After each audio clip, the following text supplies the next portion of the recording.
He laughed in her face and told her she was nothing more than a glorified secretary. He told her the empire they built was his alone, and that she was lucky he even let her breathe the same air. He took the house, the money, and her dignity, leaving her on the street with a single suitcase while he toasted to his freedom with a younger woman on his arm. Gavin Sterling thought he had discarded a rusted anchor. He had no idea he had just thrown away the captain.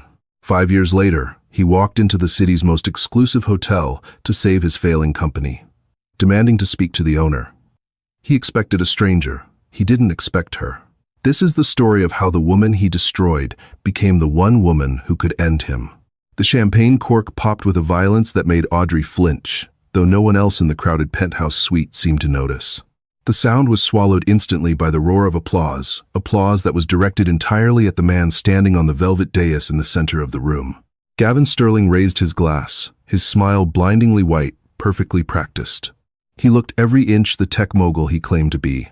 The bespoke Italian suit that hid the softness of his midsection, the Swiss watch that cost more than Audrey's parents' house, and the air of supreme confidence that had seduced investors across 3 continents. "To the Horizon Project," Gavin bellowed, his voice booming without a microphone. "They said we couldn't digitize the logistics network of the entire eastern seaboard in 6 months. They said it was impossible. But I told them, I don't know the meaning of the word impossible." The crowd cheered. Men in expensive suits clapped Gavin on the back. Women with porcelain skin and hungry eyes laughed at his jokes. Audrey Miller stood by the catering cart near the kitchen entrance, holding a tablet that was still syncing the final contract amendments. She wasn't wearing a designer gown. She was wearing a sensible navy blazer and slacks because she had spent the last 48 hours on the floor of the server room, manually recoding the database integration that Gavin had promised the client but had no idea how to deliver. She rubbed her eyes. She had slept 4 hours in 3 days. Her fingers were stained with ink, and her hair was pulled back in a messy bun that she hadn't touched since Tuesday. "He's on fire tonight," a voice said beside her. Audrey looked up to see Greg, the CFO. He looked sympathetic, which she hated. He usually is when the check's clear. "Greg, you did good, Audrey. We all know who fixed the API glitch." "Does the client know?" she asked quietly. Greg didn't answer. He just took a sip of his drink and drifted away. Audrey sighed and looked back at her husband of 7 years. Gavin was now flanked by 2 marketing assistants who looked barely out of college. One of them, a blonde named Jessica, with a laugh that sounded like breaking glass, was resting her hand on Gavin's forearm. Gavin wasn't pulling away. In fact, he was leaning in. Audrey felt that familiar knot in her stomach, the one she had been ignoring for 2 years. She told herself it was just stress. Gavin loved her. They were a team. Sterling and Miller, even though the sign on the door just said Sterling Innovations. He was the face, she was the brain. That was the deal. She waited until the party began to wind down. Around 2 a.m. The last of the investors had stumbled into the elevator. The cleaning crew was moving in. Gavin was on the balcony, smoking a cigar, a habit he had picked up to look more executive. "Gavin?" Audrey stepped out into the cool night air. The Chicago skyline glittered below them, indifferent and cold. He didn't turn around. "Did you send the press release?" "Yes. It went out 10 minutes ago. And I updated the shareholder briefing." "Good." He took a long drag. "We need to talk, Audrey." She stepped closer, hugging her arms against the wind. "Can it wait? I'm exhausted. I think I'm going to pass out if I don't see a pillow soon." "It can't wait." Gavin finally turned. His face was devoid of the warmth he had shown the investors. The mask was off. Underneath, he looked annoyed, bored. "I'm buying you out," he said. Audrey blinked, her tired brain struggling to process the words. "What? Buying me out of what? The company?" "The company. The marriage. The whole package." He flicked the ash of his cigar over the railing. It drifted down toward the street, 40 stories below. "I don't understand," Audrey stammered. "Is this a joke?" "Because I'm really not in the mood, Gavin." "Look at you, Audrey." He gestured at her with the cigar, a look of distaste curling his lip. "Look at yourself. You're a mess. You're wearing sweatpants to a closing party." "They're dress slacks," she whispered, looking down at her legs. "And I've been working for 3 days straight to fix your promises." "That's the problem," Gavin snapped. "You're a worker bee. You're a grinder. That was fine when we were working out of a garage, but Sterling Innovations is a global brand now. We're going public next year. I need a partner who reflects that. Someone who can walk a red carpet, not someone who looks like they fixed the copier. Audrey felt the blood drain from her face. I built the back end, Gavin. I wrote the code for the Horizon project. Without me, this company is just a shiny logo. And that's why I'm offering you a severance package, he said, pulling an envelope from his jacket pocket. He tossed it onto the glass table between them. It's generous. $50,000. And I'll let you keep the Honda. 50,000? Audrey's voice rose, cracking. The Horizon contract is worth $40 million. We have joint assets. We have a house in Lincoln Park. The house is in the company's name, Gavin said smoothly. And the prenup you signed? My lawyers took a look at it. It's ironclad. You get what I give you. If you fight me, I'll bury you in legal fees until you're living in a cardboard box. And Audrey? He stepped closer, looming over her. He smelled of expensive scotch and someone else's perfume, Jessica's perfume. Who are they going to believe? Me, the visionary on the cover of Forbes? Or you, the frantic, invisible wife who couldn't handle the pressure? I'll ruin your reputation. I'll tell every tech firm in the city you had a breakdown. You'll never write a line of code in this town again. Audrey stared at him. For the first time, she truly saw him. Not the charming boy she met in Intro to Computer Science. Not the driven partner she had pulled all-nighters with. She saw a parasite that had grown too fat on her blood to need her anymore. She looked at the envelope. Then she looked at him. You think you did this alone, she said, her voice shaking but surprisingly clear. I know I did, Gavin sneered. Now take the money and get out. Jessica is moving in on Monday. Audrey didn't scream. She didn't throw her drink in his face. She simply picked up the envelope. It felt light, cheap. You're going to regret this, Gavin. The only thing I regret, he said, turning his back on her to look at the city again, is not doing it sooner. Goodbye, Audrey.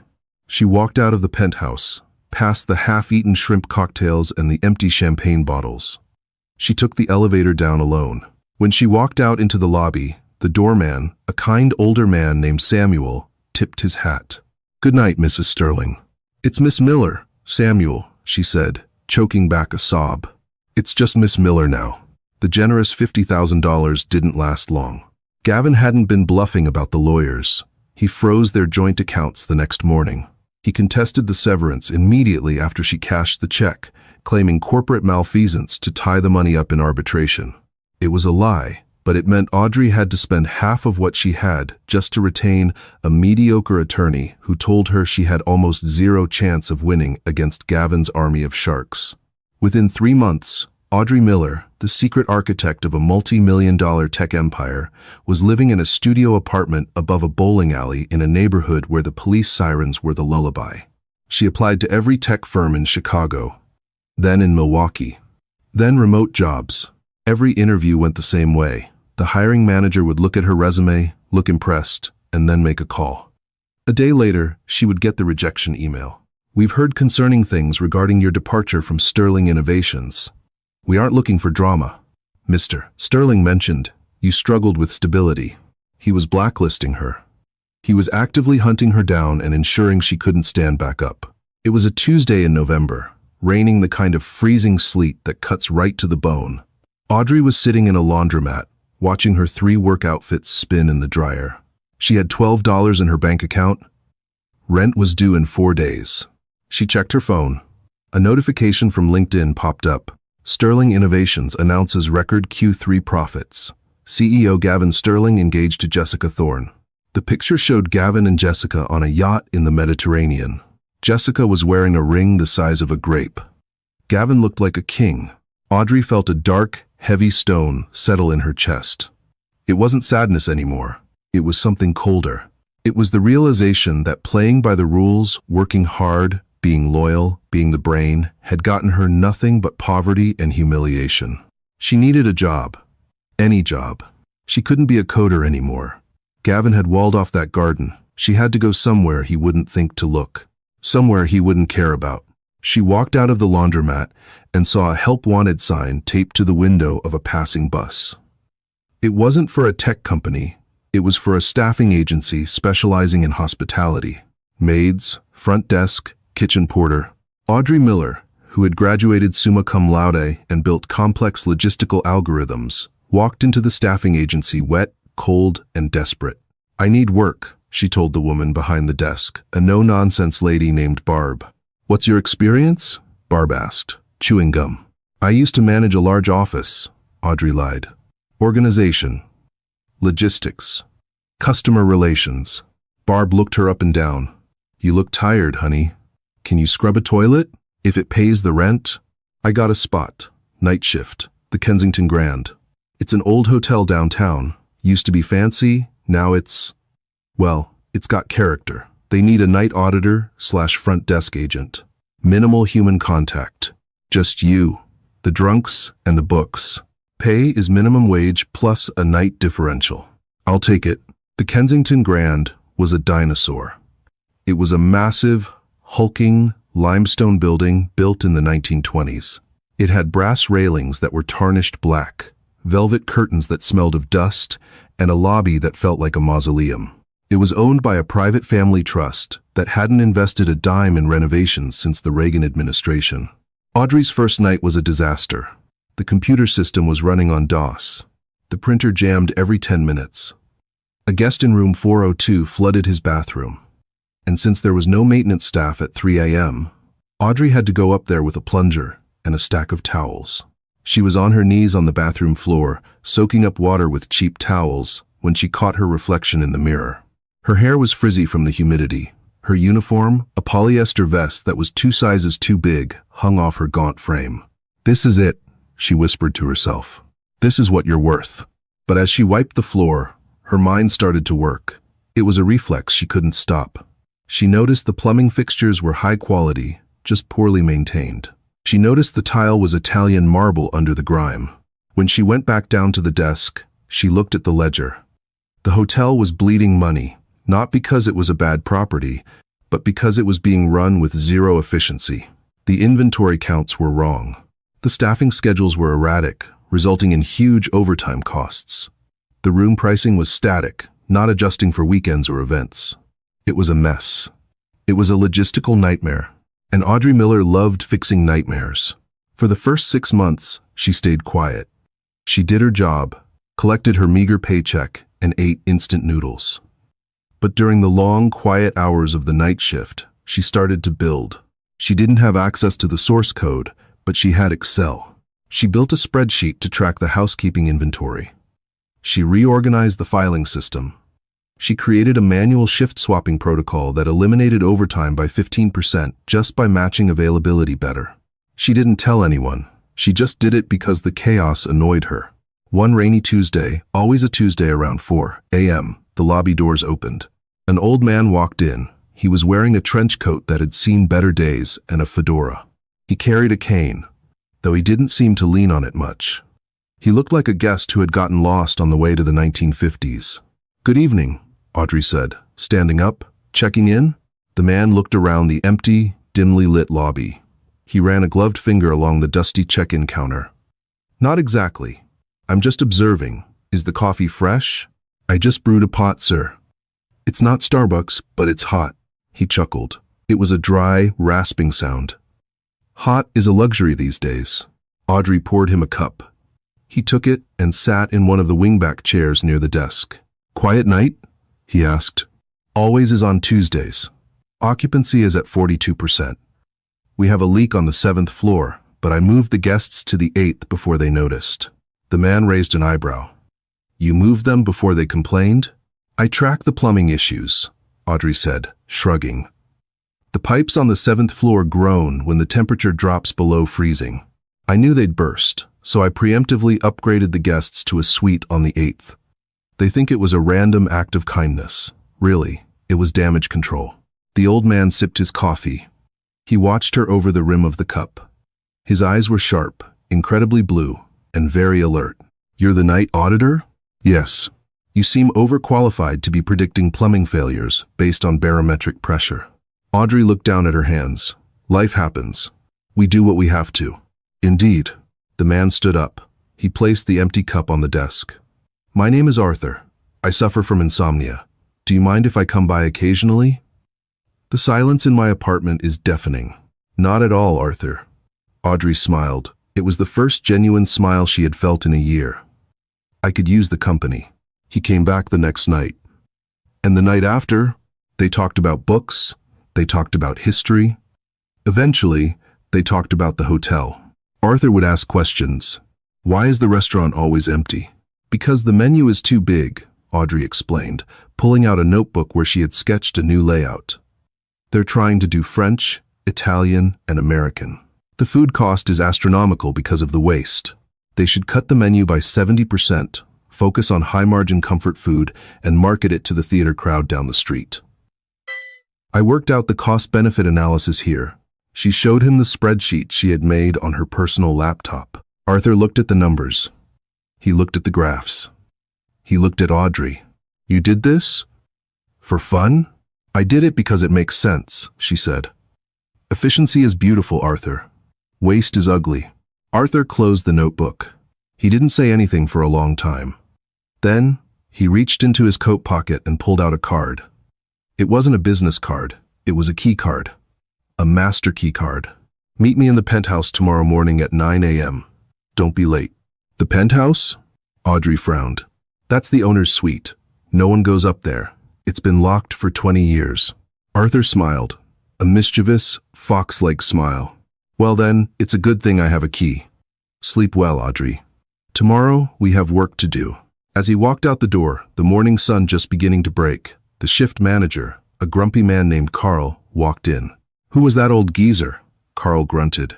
That's Arthur, Audrey said. He has insomnia. Carl's face went pale. Arthur? Was he wearing a trench coat? Carried a cane? Yes. Why? Carl swallowed hard. Audrey. That's Arthur Henderson. He owns the hotel. Hell, he owns the whole block. He hasn't set foot in this lobby in a decade. Audrey looked at the spinning doors, still moving slightly from Arthur's exit.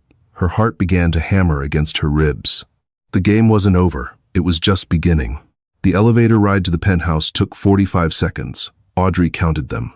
Her heart was beating a frantic rhythm against her ribs, a stark contrast to the calm, mechanical hum of the lift. She smoothed the front of her cheap polyester vest, suddenly acutely aware of a coffee stain near the hem. When the doors slid open, she wasn't greeted by opulence, but by silence. The penthouse was a time capsule. Dust motes danced in the shafts of light cutting through heavy velvet drapes. The furniture was covered in white sheets, looking like ghosts of a party that ended decades ago. Arthur Henderson sat at the far end of the room, behind a massive mahogany desk that looked big enough to land a plane on. He wasn't wearing his trench coat now. He was in a cardigan, looking frail, smaller than he had in the lobby. You came, he said, his voice raspy. You have my key card, Audrey replied, stepping onto the Persian rug. And you own the building. It felt like a summons. Arthur chuckled, gesturing to a chair opposite him. Sit down, Miss Miller. We have a lot to discuss and very little time. My doctors tell me I have the heart of a 20-year-old, but unfortunately, it's in a jar on a shelf. The one in my chest is failing. Audrey sat. I'm sorry to hear that. Don't be. I've lived a full life, but I have one loose end. This hotel. He waved a hand around the room. The Kensington Grand was my first acquisition. It's the jewel of the Henderson Trust. But look at it, it's rotting. My nephew, Leonard, has been running it for 5 years. He treats it like a personal piggy bank. He thinks because I'm old, I'm blind. He slid a thick binder across the desk. I had my forensic accountants look into the discrepancies you noticed. The food costs, the overtime. You were right. Leonard is skimming about 15% off the top. But firing him isn't enough. I need someone to rebuild. I need a mind that sees patterns where others see chaos. Audrey looked at the binder. You want me to manage the hotel? No, Arthur said sharply. I can hire a manager for 50 grand a year. I want a partner. I want to give you full operational control. Title: Director of Operations. Salary: 200,000. Plus a 5% equity stake if you hit profitability targets within 12 months. Audrey felt the air leave her lungs. Mr. Henderson, Arthur. I'm a coder. I'm a back-end developer. I'm currently scrubbing toilets on the 3rd floor. I don't have a degree in hospitality. Arthur leaned forward. his blue eyes piercing. I don't care about degrees. I care about the spreadsheet you showed me. You understand systems, Audrey. A hotel is just a machine made of people. It's input and output. It's logistics. You said it yourself. Efficiency is beautiful. He paused, his gaze softening. I did a background check on you, Audrey. Sterling Innovations. You weren't just the wife, you were the engine. I saw the patent filings. I saw the early commit logs. That boy, Gavin, he's a salesman. You were the product. He broke you, didn't he? Audrey looked down at her hands. The shame was still there, but it was being pushed aside by something else, a spark. He tried to. Then stop scrubbing toilets, Arthur whispered, and show me what you can really build. Audrey stood up. She walked to the window and looked out at the city. She saw the glass tower of Sterling Innovations in the distance, gleaming arrogantly in the morning sun. She turned back to Arthur. I have conditions, she said, her voice steady. Arthur smiled. I'm listening. Leonard goes today. I want full autonomy on hiring and firing. I want a budget for technological renovation. I'm going to rip out every copper wire in this building and replace it with fiber. We're going to automate the back of house so the staff can focus on the front of house. And I want to rebrand. The Kensington is dead. We need something sharper. Arthur extended his hand. Deal. What are we calling it?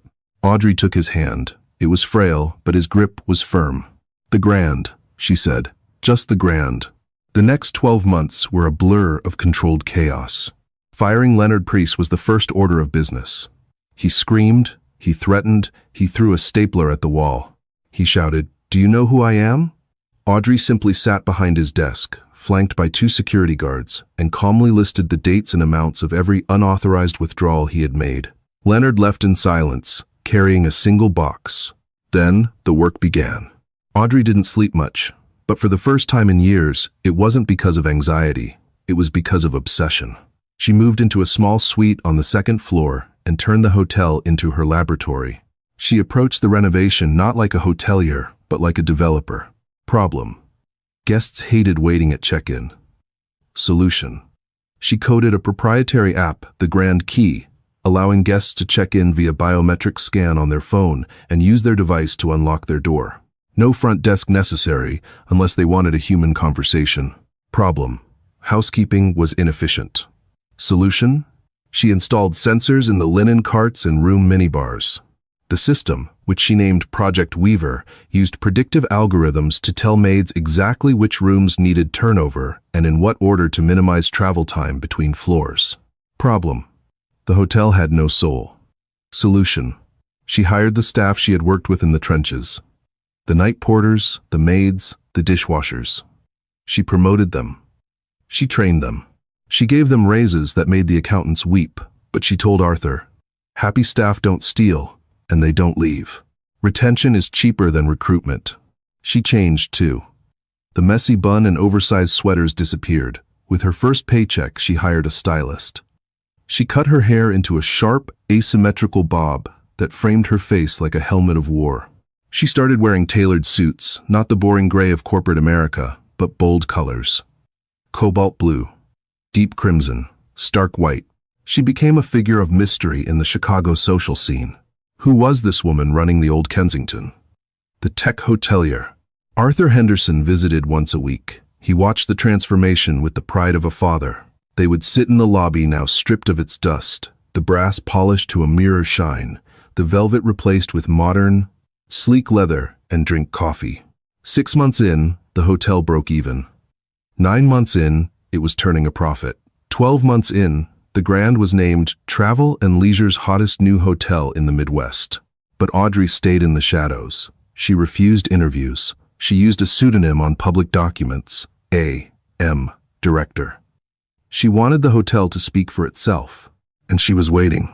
She was waiting for the inevitable collapse of the house of cards she had left behind. While Audrey was ascending, Gavin Sterling was discovering gravity. It started slowly. A few bugs in the system, a delayed update. The Horizon Project, the crown jewel of Sterling Innovations, was a beast of a program. It was brilliant, complex, and incredibly fragile. It required constant maintenance, specifically the kind of intuitive, architectural maintenance that only its creator could provide. And its creator was gone. Gavin had hired 3 senior engineers to replace Audrey. They cost a combined $600,000 a year. They spent the first 3 months just trying to read her code. "It's like reading poetry in a dead language," one of them told Gavin during a heated meeting. "The logic jumps are, they're genius, but they aren't documented. We touch one line, and the database in Ohio crashes. Then rewrite it," Gavin roared, throwing a tablet across the conference room. "I don't pay you to admire it. I pay you to fix it." "We can't," the engineers snapped back. "Not without rebuilding the core kernel. That will take 2 years. We don't have 2 years. The clients started to leave. First the logistics companies, then the hospitals. They cited instability and poor support. Gavin's reputation took a hit. The stock price dipped. Then came the lifestyle creep. Jessica, his fiancée, wasn't interested in tightening the belt. She wanted the penthouse in New York. She wanted the weddings in Como. She wanted the life Gavin had promised her, on the yacht. "You're stressing me out, Gavin," she would say, applying moisturizer while he paced the bedroom at 3 a.m. "Can't you just sell another app or something?" "It doesn't work like that, Jess." The final blow came 2 years after the divorce. Sterling Innovations was facing a liquidity crisis. They had burned through their capital trying to patch the software. The board of directors was getting restless. There were whispers of a vote of no confidence. Gavin needed a win. A massive win. He concocted a plan. The Sterling Summit. It would be an exclusive gathering of the world's top venture capitalists and tech giants. He would unveil Horizon 2, zero vaporware, essentially, but he could fake the demo long enough to secure a new round of funding. If he could get $50 million in investment, he could hire a whole new team, rebuild the company, and save his skin. It had to be perfect. The venue had to scream future. It had to be luxurious, high-tech, and exclusive. "Get me the Ritz," Gavin barked at his new assistant, a terrified girl named Sarah. "The Ritz is booked, Mr. Sterling. It's convention season." "Then the Four Seasons." "Booked." "Well, find me something," he screamed. "I need the best. Who is the best right now?" Sarah typed frantically on her iPad. Everyone is talking about the Grand. It used to be the Kensington. They just won the Gold Key Award. It's supposed to be incredible. Fully automated suites, AI concierges. Very on brand for us." Gavin sneered. "The Kensington? That dump? I wouldn't let my dog stay there." "It's not a dump anymore, sir. Look." She turned the screen around. Gavin looked. The photos showed a lobby that looked like a spaceship met an art gallery. Sleek lines, ambient lighting, holographic displays. It looked expensive. It looked powerful. "Fine," Gavin grunted, adjusting his tie. "Get them on the phone. Tell them Gavin Sterling wants to book the entire conference floor and the presidential suite for the weekend of the 15th. Tell them, I'll mention them in the press release. It'll be good exposure for them." Sarah nodded and ran out. Gavin walked to the window of his office. The view was the same, but it felt different. The city felt hostile now. His phone buzzed. A text from Jessica. "I'm going to stay at my mother's this weekend. I need space." He stared at the screen. Space meant she was seeing the lawyer. He knew the signs. She smelled the blood in the water. "Let her go," he muttered. "Once I close this deal at the Grand, I'll be back on top. I'll buy a new wife. A better one." 10 minutes later, Sarah came back in. She looked pale. "Well?" Gavin asked. "Did they comp the rooms?" "Mr. Sterling." "They refused the booking." Gavin froze. "They what?" "They said they are fully booked for the 15th. Private event." "Did you tell them who I am?" "Yes, sir. I said it was for Sterling Innovations." "And?" "And the reservation manager said." She said, "We are aware of the company. We are still unavailable." Gavin's face turned a deep shade of crimson. "Unavailable? For me? I'm the biggest tech CEO in this city. Who do they think they are?" He grabbed his jacket. "Where are you going?" Sarah asked. "I'm going to go down there personally," Gavin snarled, buttoning his suit jacket over his slightly too tight stomach. "People like that don't understand phones. They need to see the suit. They need to feel the power. I'm going to walk in there, throw my credit card on the desk, and buy out whoever booked that floor." Nobody says no to Gavin Sterling. He stormed out of the office. It was the last time he would leave that building as a man who believed he was a king. It was raining again. A heavy, relentless Chicago downpour that turned the streets into rivers of oil and grit. Gavin's town car pulled up to the curb of the Grand. Even through the rain-slicked window, he had to admit, the place had changed. The limestone had been sandblasted to a creamy white. The awning was a sleek cantilever of black glass. The doormen weren't old men in dusty coats. They were young, fit, wearing earpieces and tailored charcoal suits. One of them opened Gavin's door with an umbrella ready before his foot even touched the pavement. "Welcome to the Grand, sir," the doorman said. Gavin ignored him and brushed past, marching through the revolving doors. The lobby hit him like a physical force. It smelled of white tea and cedar. The air was perfectly conditioned. The lighting was soft, golden, and flattering. To his left, a digital waterfall cascaded down a wall of 8K screens, so realistic it made him thirsty. It was silent, efficient, and intimidatingly expensive. There was no front desk. Just a series of floating marble islands where sleek staff members stood working on tablets. Gavin marched up to the nearest one. A young man looked up, smiling pleasantly. "Good afternoon. Checking in?" "I am Gavin Sterling," Gavin announced, loud enough for the people in the lounge to turn their heads. "I had my assistant call earlier. There seems to be a misunderstanding about my booking." The young man didn't flinch. He tapped his tablet. "Ah, yes, Mr. Sterling, the request for the Diamond Summit. As my colleague mentioned, we are at capacity for those dates." "I don't care about capacity," Gavin leaned in, placing his hands on the marble. "I want to speak to the general manager." "Now. The director is currently in a meeting, sir." "I don't care if they're meeting with the Pope. Get them out here. Tell them Gavin Sterling is here to negotiate." The young man hesitated, then touched his earpiece. "Control? I have a gentleman in the lobby demanding an audience with the director." "Yes, it's him." "Understood." He looked back at Gavin. "The director will see you. Please, have a seat in the lounge." "I'll stand," Gavin said aggressively. He waited. 5 minutes passed, then 10. Gavin checked his Rolex. This was a power play, he knew it. They were making him wait to soften him up. He paced back and forth, rehearsing his pitch. "Look, I know you have a booking, but I'm willing to pay double, triple. This is a high-profile event." Suddenly, the ambient music in the lobby seemed to dip slightly. The staff straightened up. At the far end of the lobby, a set of frosted glass double doors slid open. The sound of heels clicking on the marble floor was sharp and rhythmic. Click, click, click. Gavin turned, ready to unleash his charm and intimidation. A woman was walking toward him. She was flanked by 2 assistants who were furiously taking notes on tablets as she walked, but she ignored them, her focus straight ahead. She was wearing a white power suit that looked like it had been sculpted from marble. The trousers were wide-legged, flowing with her stride. The jacket was sharp-shouldered, cinched at the waist. She wore no jewelry except for a simple, thin gold band on her thumb. Her hair was a sleek, dark geometric cut that highlighted her cheekbones. She looked formidable. She looked like money. She looked like power. Gavin squinted. There was something familiar about the walk. The cadence. She stopped 5 feet away from him. The assistants melted away. The woman slowly removed her smart glasses, folding them deliberately.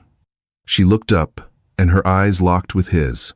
Gavin felt his stomach drop through the floor. The world tilted on its axis. The noise of the lobby rushed out of his ears, leaving a high-pitched ringing. "Hello, Gavin," she said.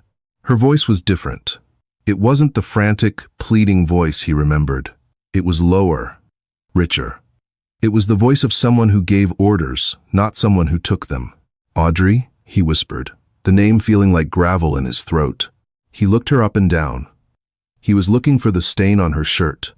He was looking for the nervous tick in her left eye. He was looking for the woman who begged him for a severance check.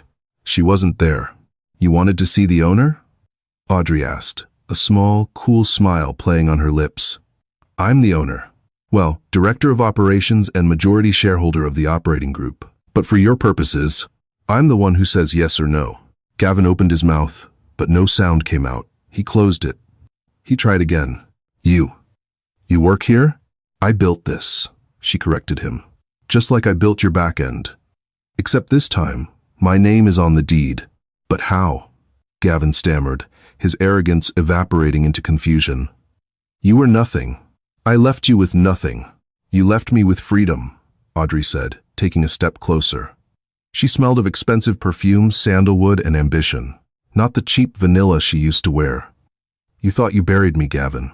You didn't realize I was a seed.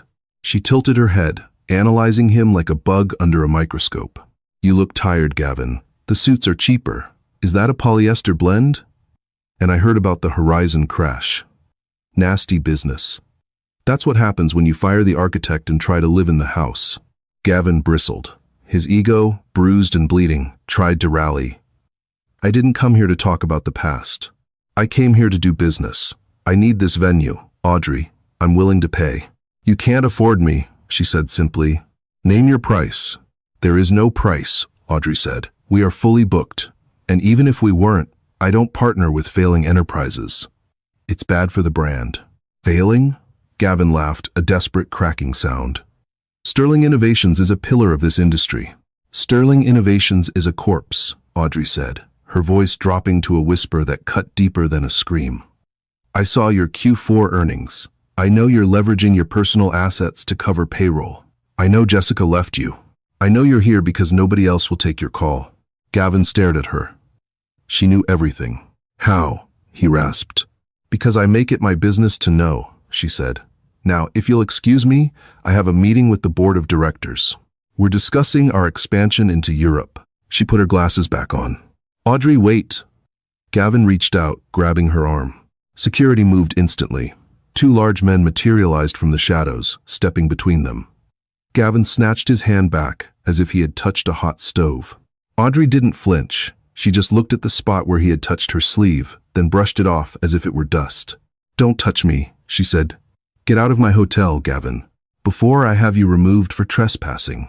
It would be a shame for the paparazzi outside to get a photo of the great Gavin Sterling being thrown onto the pavement. You owe me, Gavin hissed, his face red. I made you. Audrey laughed. It was a genuine, dark laugh. You didn't make me, Gavin. You held me back. Now, watch me fly. She turned on her heel and walked away. Click, click, click. Gavin stood alone in the lobby of the Grand. The digital waterfall shimmered. The beautiful people drank their cocktails. The world kept turning. And for the first time in his life, Gavin Sterling realized he was the smallest thing in the room.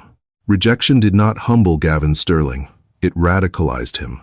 Driving back to his sleek, sterile office, the humiliation festered in his gut like a hot coal. He had been dismissed not just as a business partner, but as a human being by the woman he had treated like office furniture for 7 years. He stormed into his office, startling Sarah, his assistant, who was currently packing a box. What are you doing? Gavin barked. I quit, Mr. Sterling, she said, her voice trembling but determined. My paycheck bounced. Again. Get out, he screamed. Get out, you're all useless. When she was gone, Gavin sat alone in the darkening room. He pulled a bottle of scotch from his desk drawer and drank straight from the neck. He stared at the glowing skyline, fixated on the distant white lights of the Grand. It mocked him. His mind twisted the narrative. Audrey hadn't built that hotel. She couldn't have. She was a back-end coder. An introvert. No, she must have stolen something. She must have used his proprietary algorithms to optimize her systems. That was it. She was using Sterling Innovations' intellectual property to run her empire. It was a lie, a delusion born of narcissism, but Gavin clung to it like a life raft. She stole from me, he muttered to the empty room. That's my code. That's my money. He grabbed his phone and called his lawyer, a man named Marcus, who charged $800 an hour and had the moral compass of a shark. Marcus. It's Gavin. I want to file an injunction against the Grand. Immediate cease and desist on their operating software. I'm claiming IP theft. Gavin. Marcus's voice was weary. We don't have proof. And you're already in deep with the SEC investigation regarding the Q3 numbers. Do you really want to start a war with the hottest business in Chicago? She's a fraud, Marcus. I want her served. And I want it done publicly. I want to humiliate her the way she humiliated me. It'll cost you a $50,000 retainer. Up front. Gavin looked at his reflection in the window. He was sweaty, his tie undone. He had exactly $55,000 left in his personal emergency fund. "Do it," he hissed. "Serve her on Friday, at her little gala."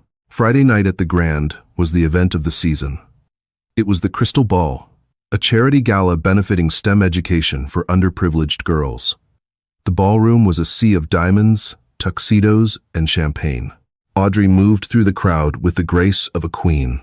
She wore a gown of midnight blue velvet, her sharp bob gleaming under the chandeliers. She was shaking hands with the mayor when the double doors burst open. The music stopped. The chatter died down. Gavin Sterling stood there. He wasn't alone. He was flanked by 2 process servers and a cameraman he had hired from a tabloid news site. He looked manic, his eyes wild, his suit rumpled. "Audrey Miller!" he shouted, his voice echoing off the high ceilings. Security started to move, but Audrey raised a hand to stop them. She stood on the grand staircase, looking down at him with an expression of mild curiosity. "Gavin," she said, her voice amplified by the room's acoustics. "You're not on the guest list." And the donation minimum was $10,000. "Drop the act." Gavin marched into the center of the room. The cameraman followed, blinding everyone with a harsh LED light. "I'm here to serve you for the theft of Sterling Innovations' intellectual property." "That system running this hotel? The Project Weaver? It's mine. You stole my code when you left?" The crowd gasped. Whispers rippled through the room. IP theft was a death sentence in the tech world. One of the process servers thrust a stack of papers toward Audrey. Audrey didn't take them. She didn't flinch. She simply signaled to the AV technician in the booth above. "It's interesting you brought that up, Gavin," she said, her voice calm, dangerously smooth. "Because I anticipated you might get desperate. You see, I didn't steal your code. I wrote your code. And since you never paid me for the overtime, and since the copyright was technically filed under my personal LLC before we incorporated, well, let's look at the evidence." Behind her, the massive projection screen that had been displaying charity logos flickered. Suddenly, lines of code began to scroll down the screen. Matrix green against black.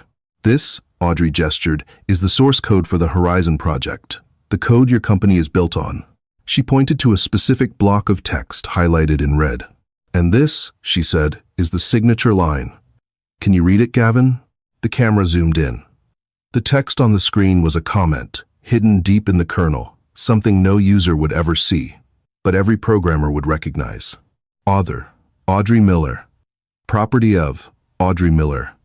If _found_stolen_contact_Miller@gmail.com, I watermarked every major function, Audrey said. Because I knew even back then, deep down, that you would try to take credit. The code running your company isn't yours, it's mine. I licensed it to Sterling Innovations for a fee of $1 per year, provided I remained an employee. She took a step down the stairs. When you fired me, Gavin, you violated the license agreement. Technically, for the last 2 years, you have been the one stealing. You owe me royalties. By my calculation, the screen changed. A spreadsheet appeared.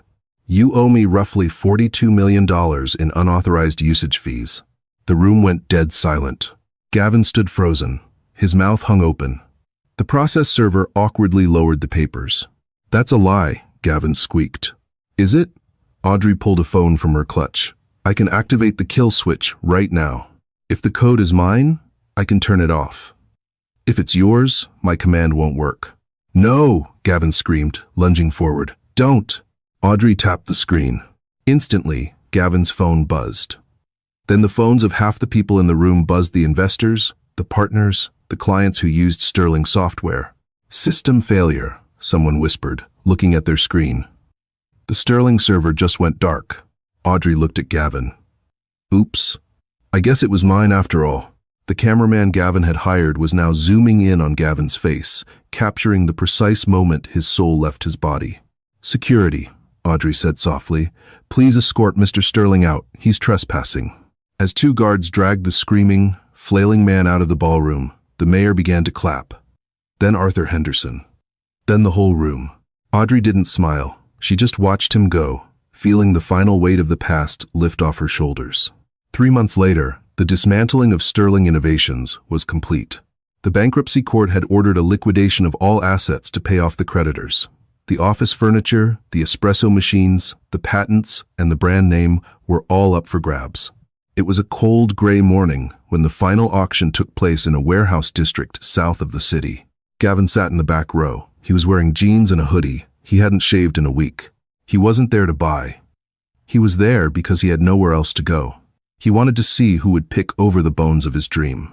The auctioneer moved quickly. Lot 404. The intellectual property rights to the Horizon Logistics Suite and associated databases. Bidding starts at 1 million. 1 million? A man in the front row said. A competitor. 1.5, said another. 2 million. 5 million, a voice said from the doorway. Heads turned. Audrey walked in. She wasn't wearing a gown today. She was wearing a trench coat, similar to the one Arthur used to wear, and carrying a black umbrella. The room fell silent. Everyone knew who she was now. She was the Iron Hotelier, the woman who turned a failing hotel into a gold mine and crushed her ex-husband with a single line of code. 5 million going once, the auctioneer stammered. Going twice. Gavin watched, paralyzed. She was buying it back. She was buying the company he had stolen from her, for pennies on the dollar. Sold to Miss Miller.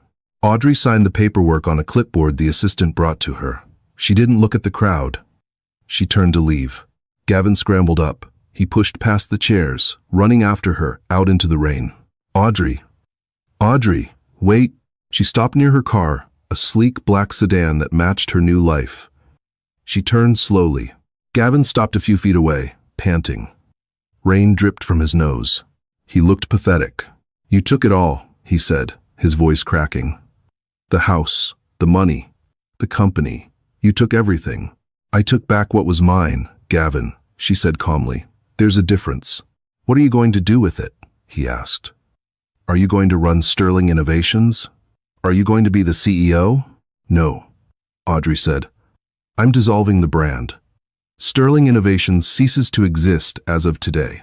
I'm taking the code, integrating it into the Grand's operating system, and open sourcing the rest for educational purposes. I'm giving it away. Gavin's eyes widened in horror. You're erasing me. You erased yourself, Gavin. I'm just cleaning up the mess. She opened the car door. Audrey, please, he begged, stepping closer. I have nothing. No one will hire me. I'm toxic. Just give me a job. Anything. I can sell. You know I can sell. Let me work at the hotel. I'll park cars, please. Audrey looked at him. She looked at the man she had once vowed to spend her life with. She searched her heart for anger, for pity, for anything. She found nothing, just a hollow indifference.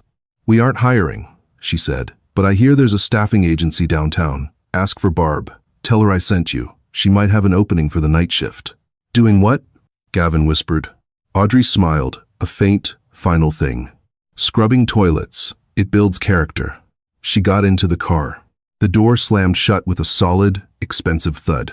Gavin stood in the rain as the car drove away, splashing muddy water onto his sneakers. He watched until the taillights disappeared around the corner. Then, he turned and began the long walk to the bus stop. Audrey Miller didn't look back. She picked up her phone and dialed a number. Arthur? I'm here, my dear. The old man's voice crackled on the line. It's done. I have the code. We can start the expansion into Tokyo next week. Excellent. You know, Audrey, I always knew you were a genius, but I didn't know you were a killer. Audrey looked out the window at the city passing by her city. I'm not a killer, Arthur, she said softly. I'm just a very efficient manager, and I just took out the trash. And that is how Audrey Miller turned her rock bottom into a skyscraper. She proved that you can steal a person's ideas, and you can steal their money, but you can never steal their brilliance. Gavin Sterling learned the hard way that when you build an empire on someone else's back, you better make sure they don't stand up. If you enjoyed this story of justice and karma, please hit that like button. It really helps the channel grow. What would you have done if you were Audrey? Would you have given him a job, or did he get exactly what he deserved? Let me know in the comments below. Don't forget to subscribe and hit the bell so you never miss a story. Thanks for watching, and see you in the next one.